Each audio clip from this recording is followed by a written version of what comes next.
Hello friends, welcome to மக்கள் சேவை channel. இன்றைக்கி நம்ம ஒரு முக்கியமான இன்ஃபர்மேஷன் பற்றி தான் பார்க்க போகிறோம்.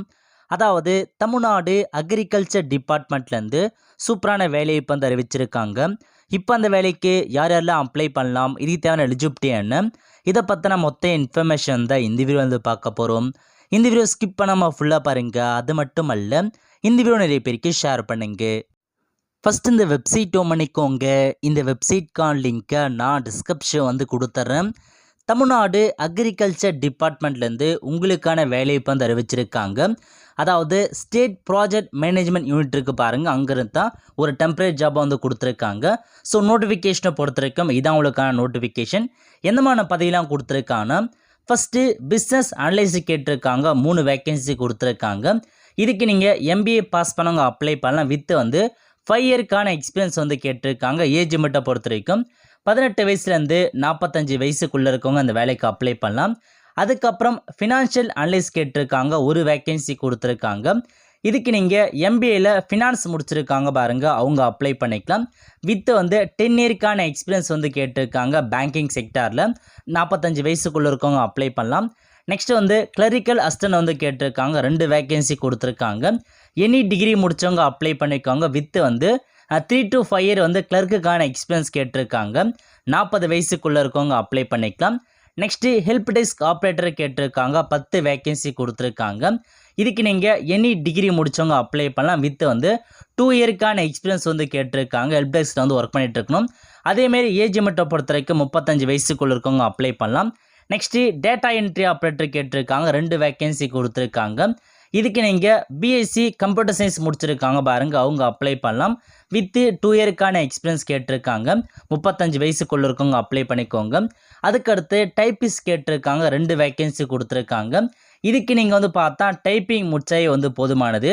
ஸோ நீங்கள் வந்து கவர்மெண்ட் டெக்னிக்கல் எக்ஸாமினேஷனில் வந்து டைப்ரைட்டிங் முடிச்சிருக்காங்க பாருங்கள், தமிழ் மற்றும் ஆங்கிலத்தில் ஹையர் முடித்தவங்க அப்ளை பண்ணிக்கோங்க. அது கூடவே 2 இயருக்கான எக்ஸ்பீரியன்ஸ் கேட்டிருக்காங்க. நெக்ஸ்ட்டு அக்கௌண்டன்ட் கேட்டிருக்காங்க, ஒரு வேக்கன்சி கொடுத்துருக்காங்க. இதுக்கு நீங்கள் எம்காம் முடித்தவங்க அப்ளை பண்ணிக்கோங்க. வித்து வந்து 10 இயருக்கான எக்ஸ்பீரியன்ஸ் வந்து அக்கௌண்டிங்கில் கேட்டிருக்காங்க. அதுக்கப்புறம் ஆஃபீஸ் அசிஸ்டன்ட் கேட்டிருக்காங்க, 2 வேக்கன்சி கொடுத்துருக்காங்க. இதுக்கு நீங்கள் 10th பாஸ் பண்ணால் போதுமானது. ஏஜ் லிமிட்டை பொறுத்த வரைக்கும் மினிமம் வந்து 12th கம்ப்ளீட்டட் கேட்டிருக்காங்க. அதிகபட்ச வயது வந்து பார்த்தா வந்து சொல்ல. ஸோ மொத்தமாக 8 பதவி கொடுத்துருக்காங்க. வேக்கன்சியை பொறுத்த வரைக்கும் ஒரு கிட்டத்தட்ட 20 வேக்கன்சி கொடுத்துருக்காங்க. கம்மியான வேக்கன்சி தான். ஸோ விருப்பம் இருக்கவங்க நீங்கள் அப்ளை பண்ண பாருங்கள். ஓகே, அதேமாரி இந்த வேலைக்கான ஜெண்டர் இன்ஸ்ட்ரக்ஷன்லாம் கொடுத்துருக்காங்க பாருங்கள். ஸோ நீங்கள் வந்து பார்த்தா அப்ளிகேன் வந்து ஒவ்வொரு பதவியை வந்து வெரிஃபை பண்ண சொல்லியிருக்காங்க அப்ளை பண்ணுறது முன்னாடி. அதேமாரி இதில் கொடுத்துருக்க டென்டேட்டிவ் வேக்கன்சியை வந்து ஸோ சேஞ்ச் ஆகிறதுக்கான வாய்ப்பு இருக்கின்றதை சொல்லியிருக்காங்க. அதேமாரி நீங்கள் வந்து பார்த்தா அப்ளை பண்ணுறதுக்கான எல்லா இன்ஸ்ட்ரக்ஷனுமே வந்து கொடுத்துருக்காங்க பாருங்கள். ஸோ இதுக்கான லாஸ்ட் தேதியை பொறுத்த வரைக்கும் 30/3/2024 அதுக்குள்ளே நீங்கள் அப்ளை பண்ணிக்கோங்க. இதுக்கு அப்ளை பண்ணுறதுக்கு அப்ளிகேஷன் ஃபார்ம் கொடுத்துருக்காங்க. அந்த அப்ளிகேஷனை ஃபார்மை ஃபில் பண்ணி அட்ரஸ் கொடுத்துருக்காங்க பாருங்கள், இந்த அட்ரஸ் தான் நீங்கள் அனுப்புகிற மாரி இருக்கும். அது மட்டும் இல்லாமல் நீங்கள் அந்த அப்ளிகேஷன் கவரில் வந்து எந்த பதவிக்கு அப்ளை பண்ண போகிறீங்கிறத நீங்கள் கண்டிப்பாக வந்து போஸ்ட் நேம் மென்ஷன் பண்ணுற மாரி இருக்கும். ஸோ போஸ்ட் நேம் மென்ஷன் பண்ணோன்னா அப்ளிகேஷன் ரிஜெக்ட் பண்ணுறதுக்கான வாய்ப்புகள் இருக்குது. இந்த வேலைக்கான செலெக்ஷன் ப்ராசஸை பொறுத்த வரைக்கும் ரிட்டன் எக்ஸாமினேஷன் இருக்குது. அதுக்கப்புறம் இன்டர்வியூ வைக்கிறாங்க. அதை பேஸ் பண்ணி தான் உங்களுக்கு வந்து செலெக்ஷன்ஸ் பண்ணுறாங்க. அதேமாரி ரிட்டன் எக்ஸாமினேஷன் மற்றும் இன்டர்வியூக்கான தேதி வந்து உங்களுக்கு போஸ்டல் மூலமாக கம்யூனிகேஷன் பண்ணதாக சொல்லியிருக்காங்க. ஸோ படித்து பார்த்துட்டு அப்ளை பண்ணுறவங்க அப்ளை பண்ணிக்கோங்க. ஸோ இதான் அப்ளிகேஷன் ஃபார்மாக கொடுத்துருக்காங்க அப்ளை பண்ணுறவங்க. ஸோ ஃபஸ்ட் இந்த அப்ளிகேஷன் ஃபார்மாக பிரிண்ட் அவுட் எடுத்து ஃபோட்டோ கேட்டிருக்காங்க, ஃபோட்டோ ஒட்டிடுங்க.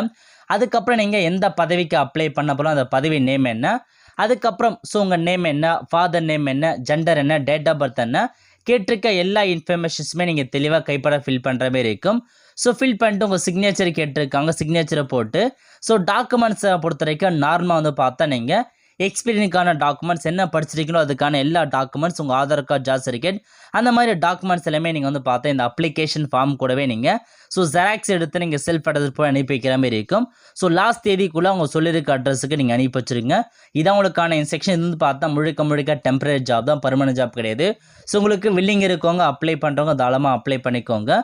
ஸோ இதான் உங்களுக்கான இன்ஸ்ட்ரக்ஷன். அவ்வளோதான் ஃப்ரெண்ட்ஸ், கண்டிப்பாக இந்த அப்படி செலக்ட் பண்ணுங்கள். அது மட்டும் அல்ல, இந்தியாவோட நிறைய பேருக்கு ஷேர் பண்ணுங்கள்.